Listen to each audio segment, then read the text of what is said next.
video games, entertainment, and pop culture right here on the Arena Productions Live. And we are live. Welcome into the Arena Productions Live. I'm your host, Expat, along with my co-host, Burley of Burleyman Gaming. So happy Monday to all of you, wherever you are in the world, wherever you're watching this, whether you're watching it live or later in video on demand here on the Arena Productions YouTube channel. Burley, how was your weekend? My weekend was good. My Fitbit was very happy with me this weekend. I went to another city called Toronto. I went to a concert and did a lot of walking. Didn't buy anything, though. Wow. Oh. And what was the purpose of going to Toronto? That's where the concert was. So while I'm there, because they've got like a big shopping, a lot of cool stores and all that, but no deals this time when I went. So it was like, you go, you're like, you see something, oh, this is kind of cool, and then you look, turn over to see the price, and be like, yeah, no, I'm not buying that. I see. How about you? How was your weekend? It was good. It was a little busy, content creation stuff. But here in Japan, this week is called Obon.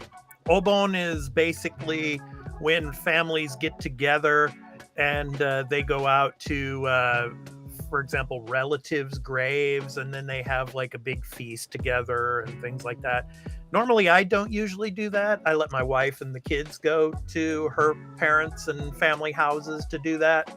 But my son came home the other day. So this is the first time in over a year that the four of us have been in the mansion here together. Because obviously my daughter was in Canada for about a year. So she was gone. So the four of them being here again, yeah, it's a little busy, but it's good to have them home and stuff. So it was a fun weekend, all in all. Nice. So continuing to watch Twisted Metal, and I'm putting those recap and review episodes up here on the channel. We'll talk about that a little bit later. But I want to thank all of you again for coming and watching us, and thank you all for your support here and watching this new show, which is now in its second week. So we're going to be talking, of course, gaming, entertainment. So first, we're going to start with gaming news. And obviously, Burley, in another week, we have Gamescom starting in Cologne, Germany. So, yeah, we've got Alan Wake 2, that has been confirmed. And I'm going to let me go ahead and get the captions going here. So, Alan Wake 2 confirmed for Gamescom opening night live. So Jeff Keighley's going to have some other stuff to show from Alan Wake 2. But I'm going to go ahead and play the trailer that PlayStation showed a while back as we get that going here. So, and then I'll read a little bit of the Gaming Bolt article here. Gamescom will be kicking off under 2 weeks from now with Gamescom opening night live on August 22nd. And taking to Twitter, producer and host Jeff Keighley recently confirmed that Alan Wake 2 will be shown off at Gamescom opening night live this year.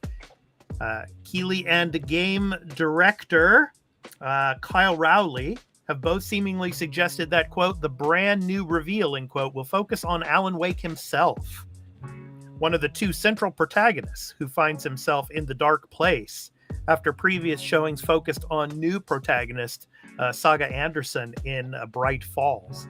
And I think we're going to see her here in this trailer that we're showing here. So Gamescom week will be bringing with it reveals and updates on plenty of titles, with Ghost Runner 2 set to receive new details the day before opening night live, and Microsoft bringing over 30 games as part of its Gamescom week lineup. So Burley, what do you think we'll see about Alan Wake as the second protagonist in this new trailer that's going to come at Gamescom opening night live? What do you think?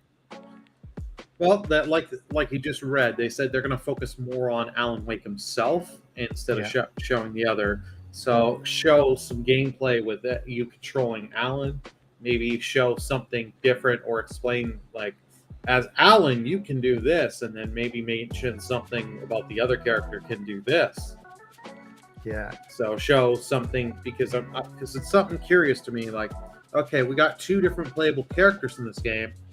Are they each going to have some like what's going to be different between them? Yeah, but I mean, even from this trailer we see, I mean, he looks pretty ragged and pretty beat up. And so, I mean, what can we expect to get out of Alan Wake in this game? Is he going to be just walking around with a flashlight and a pistol again, or are we going to have different types of game mechanics for him, or different types of weapons that he will be using? What do you think? I think we're going to get some new mechanic. I don't know what it's going to be. Mm-hmm. I wouldn't be surprised they do stuff with, like, because he is a writer. Mm-hmm. That was a whole thing from the first game. With him, he may come across like typewriters or something, and there's something that he can't get past. He has to write it. He has to sit down, write, and then write his way through to get it so he can continue, or do stuff like with the other protagonist. She's stuck somewhere. She can't find a way to get through. You get sent to play as Alan, and he has to either do something, whether he writes something or just interacts in the world, and opens up the way for her to continue. Yeah. I'm just wondering if we'll get any of the characters from Control in this game. Because I wouldn't be surprised if you get a cameo.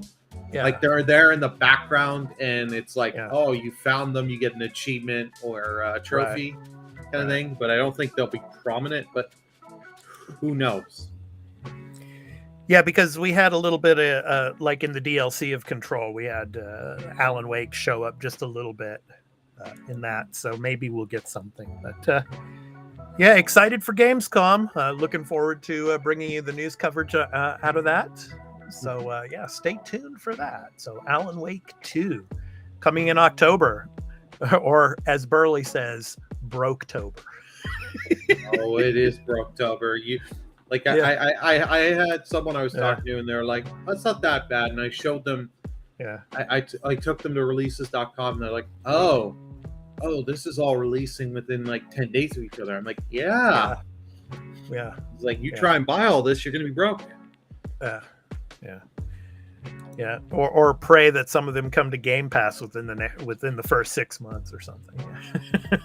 Yeah, I would love for Alan Wake 2 to come to Game Pass. Well, what of these games coming out in October, let's say early 2024, what games do you think will hit Game Pass of those games releasing in October?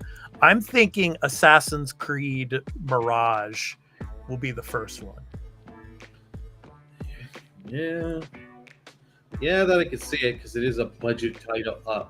I hate saying budget title, but it's not full price. Right. You know what I mean? So, like, I have a feeling Mirage is going to kind of get buried under Spider-Man 2 and everything. So Ubisoft will gladly take the payout from Microsoft to be like, just to get people talking about their game again. Yeah. Well, let us know in the comments what games do you think will, if you're an Xbox player, for example, and if you have Game Pass, of the games coming out this year in October, which ones do you think will come to Game Pass first?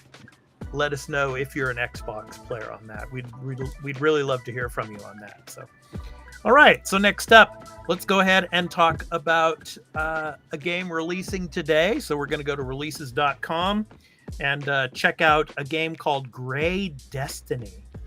So it's launching today on PC. I'm going to go ahead and get it playing here and let you all see this as I read the information. So an indie precision platformer that offers an atmospheric and captivating experience. Take control of a young boy as he navigates through a series of meticulously crafted levels.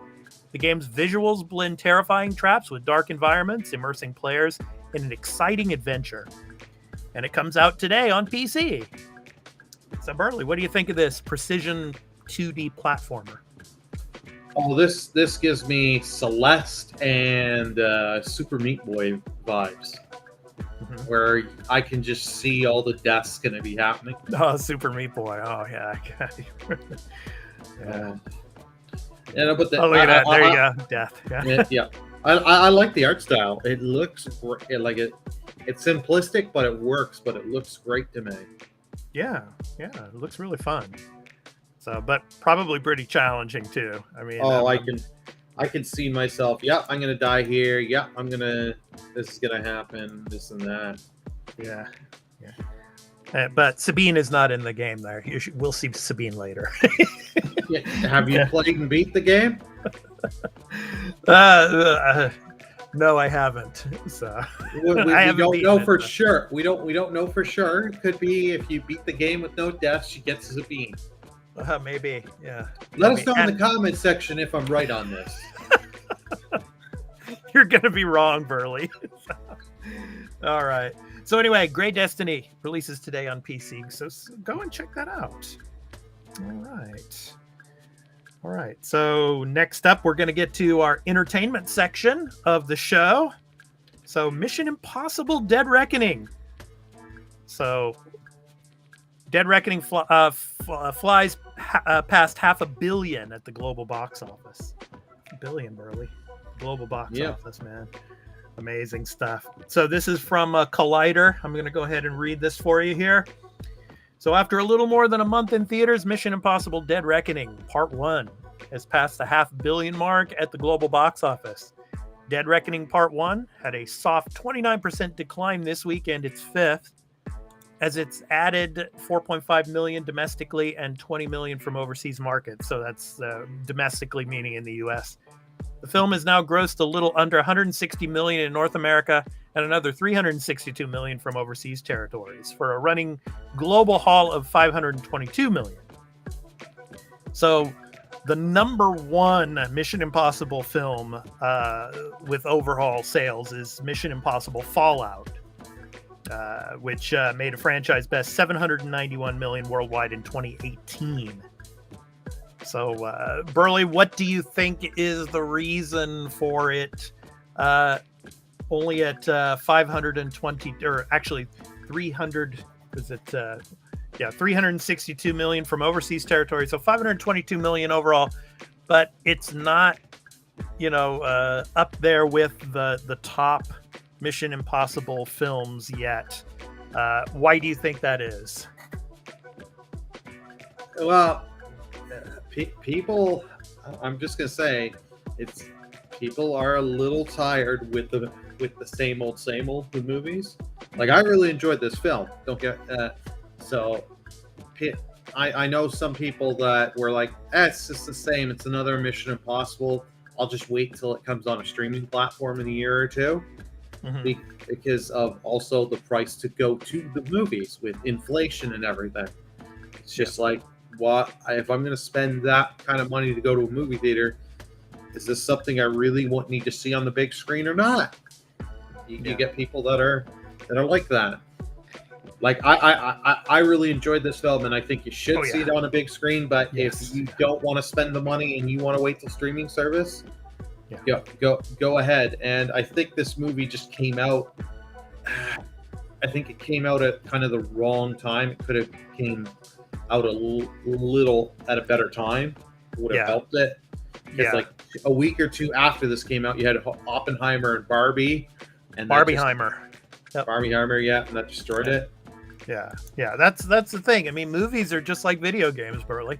I mean, if a certain movie comes out at a time when two other big blockbuster films are coming out, that's going to affect its sales, just like video games. Like when Call of Duty comes out, it's usually going to affect other games that are releasing around the same time. So, Barbie and Oppenheimer, they came out, around the same time as Mission Impossible Dead Reckoning. So Part 1. So I think that definitely affected the sales. But Dead Reckoning Part 2. And we talked about this a little bit last week too, but it's interesting that it doesn't come out until like June 28th of next year. It's like, don't release it during the holiday season. You'd make a lot more money. I think because there's going to be some other big movies coming out next summer as well. But if you release it, forgive me if I'm wrong here, but isn't it if you release in like holiday season, aren't you too late for like a certain set of awards? Yeah. Just like That's with video games, it's the same. Yeah, so that's what they want. And we got Fubu here saying, Yeah. I was a Mission Impossible guy. I did not watch Barbie or Oppenheimer yet. Same. Mhm. I want a music parody of the Oppenheimer movie. Oppenheimer style. No, you don't, Fubu. No, you don't. That's a pretty Yeah. serious flick. I mean, take it from me. I live out here in Japan. They're not even showing it out here in Japan. So And- that's another story for another day. Maybe I'll make a video on that at some point. But Oppenheimer is not showing in movie theaters in Japan, and it will not be shown in theaters anytime soon. It will be lucky if it makes it to a small select amount of theaters, or it will just go to streaming services or video on demand. I mean, that's just the way Japan is out here when it comes to the context of that film. Yeah. So, but yeah. And then But we- anyway, go ahead, Burley. I was going to say, another thing that may have not helped this was the marketing for this film wasn't that good. Mhm. I'll be honestly, like they like I get it. They put a lot of focus on Tom Cruise, Mhm. and don't get me wrong, he was great in the film. But you should have put some focus on what's her name, Haley Steinfeld, Mhm. because she was a breakout star in this film. She did an awesome job. Yeah. So I think they could have did the marketing a little better. Wrong timing. Hopefully they move part 2, but who's to know to say when if we're gonna actually get part 2 when that comes out? Yeah. Because depending with these strikes, how long they go, they may move this film. In the chat, Fubu says that's true. Japanese people are angry. Well, Fubu, the reason why people are angry is because on the variety shows there was a publication, a Japanese publication that printed Barbie with a atomic mushroom cloud as her hair, because Barbie and Oppenheimer came out on the same day, and so there was a satirical, newspaper that printed that, and it got all over the variety TV shows and the media, and that's why a lot of Japanese people were upset. But then again, Japanese people really don't understand a lot about their history when it comes to World War II. They know about the atomic bombs, but they don't know a lot about how the war started, unfortunately. So, here in Japan, unfortunately, a lot of the populace doesn't understand and cannot come to grips with what happened in the war, whereas countries like Germany and others have come to grips with that, like with the Holocaust and other things like that. So unless the film is talking about a story of Japanese soldiers or something like that, then it will be all over the Japanese theaters. But a movie like this, they're not going to show, unfortunately. So, but like I said, that's a topic for another day. So, all right. So, Mission Impossible: Dead Reckoning, Burley. We both highly recommend this film. And like Burley was saying, go see it in an IMAX theater if you can. It's awesome. Yeah. So good stuff. Yeah. All right. So let's go ahead and close that up. And next up, Burley. So we're less than 10 days away from Ahsoka. Yeah. So we got 2 new trailers basically that popped on us within the last couple of days. And so we're going to show them, we're going to break them down. So the first trailer is basically showing Sabine Wren's training. Now, if you have watched Star Wars Rebels, like most of you probably have, unlike some people here wearing red shirts. Star Wars Rebels, yes, Sabine Wren is one of the rebels who is a Mandalorian. And she was taken under the wing by Ahsoka. Ahsoka took her under her wing, and she is training her in the Jedi arts. And we're going to see a little bit of that here. So let me go ahead and get this going. So I'm going to go ahead and get the trailer up. So we're going to see Sabine here with a green lightsaber, and actually this green lightsaber belongs to Ezra Bridger. So Ezra Bridger was another character in Star Wars Rebels who, of course, in the first season was basically a child who basically has force powers, is force sensitive, and was started to be trained by Kanan, who was another character in the show, who was a Jedi Padawan when Order 66 went down. But anyway, this is Sabine training with Ezra's lightsaber, this green lightsaber here. So I'm going to go ahead and start playing it a little bit here. So this is the part where she's fighting, against the villain, and then of course Ahsoka knocking her down. And then here's Hera. Hera is another character from Star Wars Rebels, and she's the pilot of the Ghost, which is the ship from Star Wars Rebels. So basically, a lot of people are saying that this is Rebels Season 5, because there were 4 seasons of Star Wars Rebels. I'm really excited for this, because this is basically the first time we're getting animated Star Wars animated characters in live human form. So on the big screen, or on the TV screen, I guess I should say, for Disney Plus. But yeah, and yeah, I was gonna say the guy on the left there kind of looks like Admiral Akbar, but it's not Akbar. It's a trap. It's a trap. Hey, maybe it is. Who knows? Because he's not dead yet. So in this time frame, I mean, this is before could be a young Akbar. Well, this is right. I mean, this timeline's basically just 7, 8, 9 years after Return of the Jedi, maybe. So, like, right, between episode 6 and 7. So, right in the same time frame of the Mandalorian.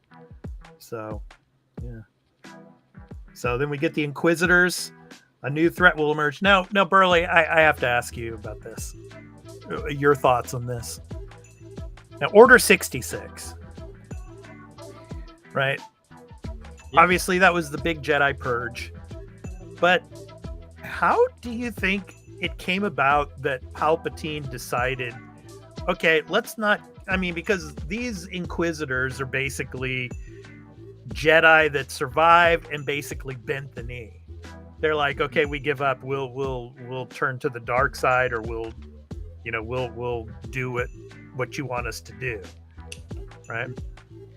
But, I mean, isn't it supposed to be in the Sith order? The Sith are just a master and an apprentice?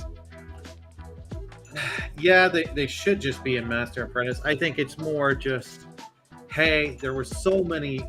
Because, like, in the original Star Wars, like 4, 5, 6, it makes it seem like only, like, 3 Jedi survive, and like 2 to 3 Jedi survive.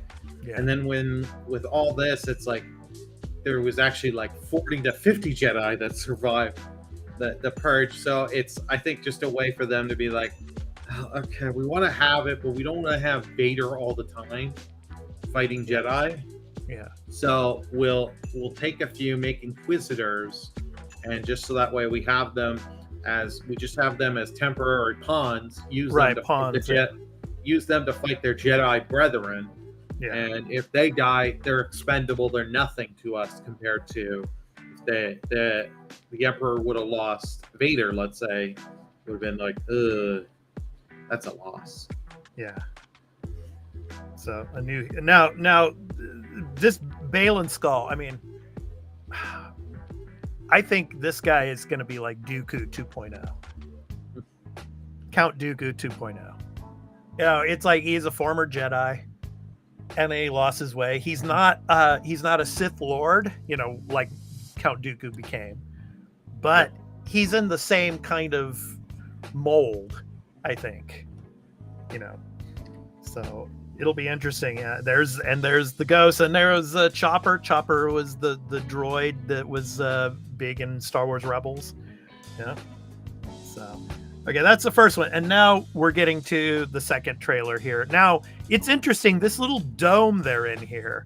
This seems like one of the earlier trailers. You saw Morgan Elsbeth trying to show on this map that was projected on this dome where Thrawn is. So those of you that saw Star Wars Rebels, you know that Thrawn and Ezra, they were basically catapulted into this world between worlds by these creatures in space. And I think this dome is supposed to show them how to find the world between worlds. And so I think in this scene here, I think Ahsoka is crashing the party. So, because she's trying to find out where Thrawn is, because she wants to defeat Thrawn, because Thrawn is basically the heir to the Empire, right? Mm-hmm. So anyway, we get the talk about Anakin, and Balin's basically like, everybody in the Jedi Order knew who Anakin Skywalker was, but very few knew what he did or what he became. Yeah.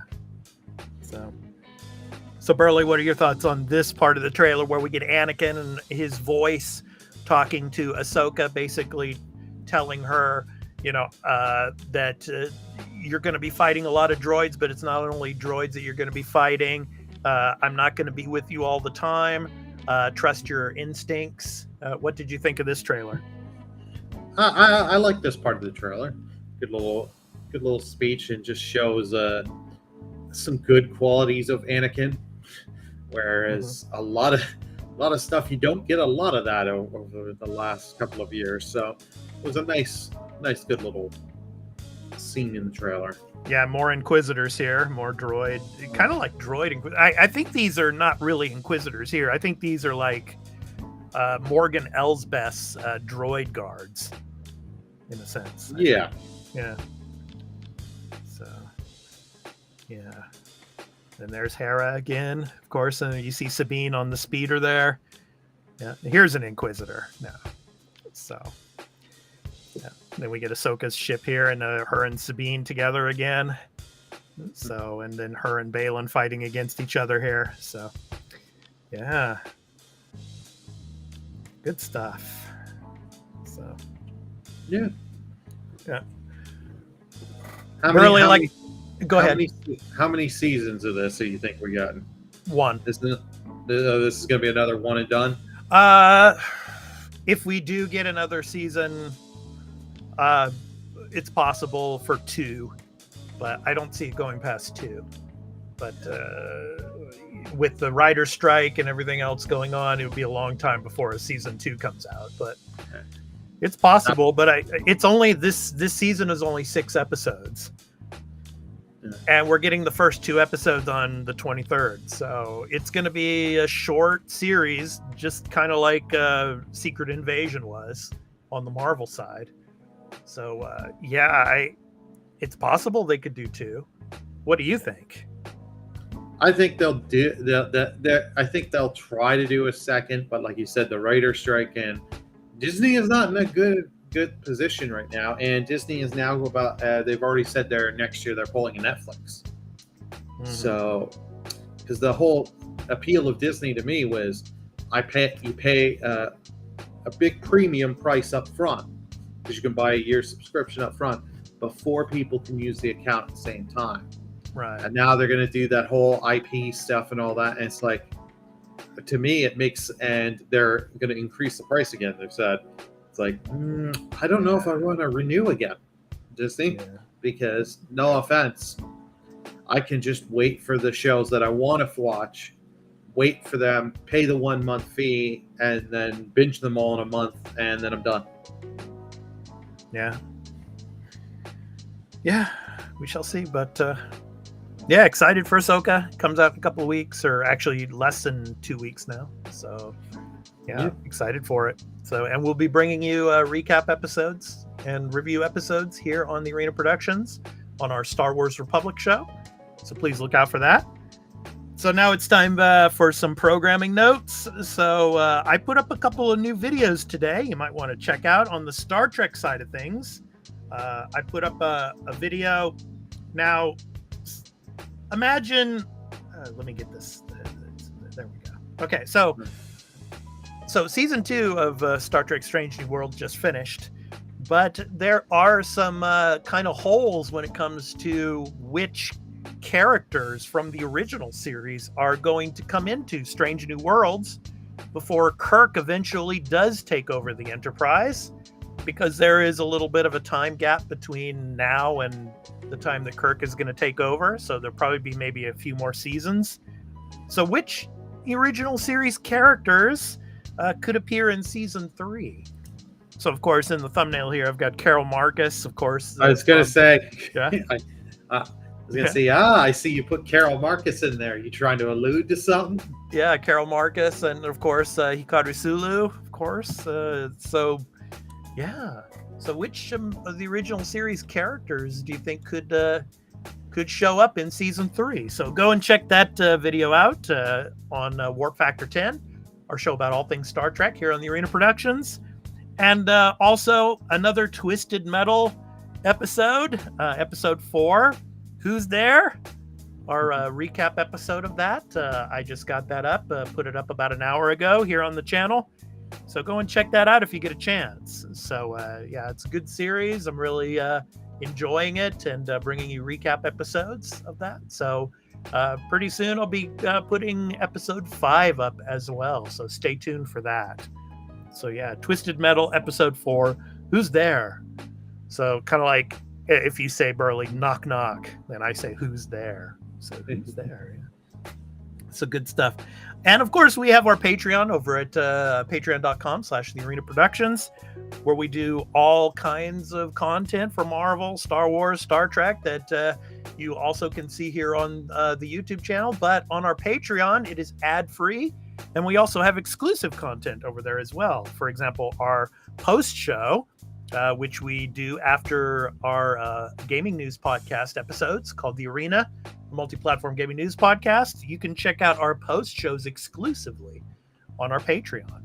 And all the rest of our shows are ad-free over there as well. And you can do a 7-day trial as well. So you can check out all of the content there on a trial basis. And there are free memberships now. You can get updates on community posts that we do there as well.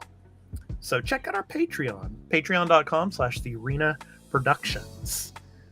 And finally, of course, this show, The Arena Productions Live, Monday through Friday, 4:30 a.m. Pacific Daylight Time, 7:30 a.m. Eastern Daylight Time, 12:30 p.m. British Summer Time, and here in Japan, where I am, 8:30 p.m. Japan Standard Time, Monday through Friday, The Arena Productions Live, where Burley and I talk about the latest in gaming news and entertainment and pop culture related stuff.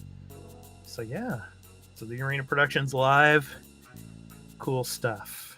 So Burley, any last words for Monday? Well, the obvious one, thank you for everyone that has come, either if you're watching this live or watching this after. Thank you very much for the support. Don't forget to like and comment. But also, we do have membership on here on the channel, which you can join. Yes. Get some emoticons that you can use to when we're live, and it helps support the channel. So please do go check that out. We also do have Super Chat and Super Thank, to also other ways to help support the content. Yeah.